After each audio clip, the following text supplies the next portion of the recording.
পর থেকে বাদ পড়ার পরই অভিমানে জাতীয় দল থেকে অবসরের ঘোষণা দিয়েছেন মামুনুল ইসলাম। শুধু তিনিই নন, আর না খেলার সিদ্ধান্ত নিয়েছেন ওয়ালি ফয়সাল আর নাসিরউদ্দিন চৌধুরীও। তবে কোচ বলছেন তার সিদ্ধান্তই ঠিক। ভুটান ম্যাচের আগের সকালে কোচ জানিয়ে দিয়েছেন 23 সদস্যের স্কোয়াডে জায়গা হয়নি মামুনুল, নাসির, ওয়ালি ফয়সালের। হতবাক বাংলাদেশ অধিনায়ক।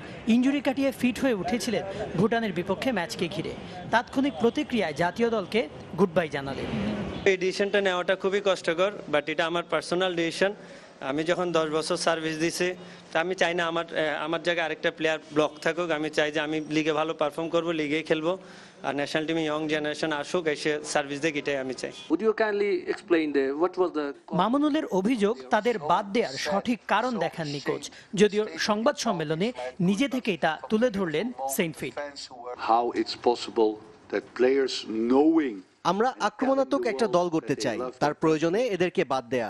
আর যে খেলোয়াড় জাতীয় দলকে বাদ দিয়ে অন্য দলকে গুরুত্ব দেয়, তাদেরকে নেওয়া উচিত কিনা। মামুনুল ইনজুরির কারণে অনুশীলনও করতে পারেনি। সে অবশ্যই ভালো খেলোয়াড়, তবে দল থেকে বাদ পড়ায় অবসরের সিদ্ধান্ত দুঃখজনক ও নজিরবিহীন।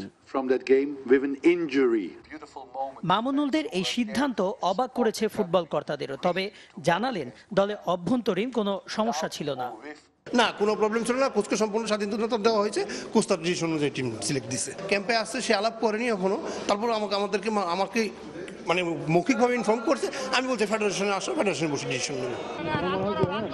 অবসরের আনুষ্ঠানিক চিঠি ফেডারেশনে পৌঁছে দেওয়ার কথা থাকলেও ভুটান ম্যাচ পর্যন্ত অপেক্ষা করতে চান মামুনুল, ওয়ালি ও নাসির। কনক মাহমুদ, চ্যানেল 24, ঢাকা।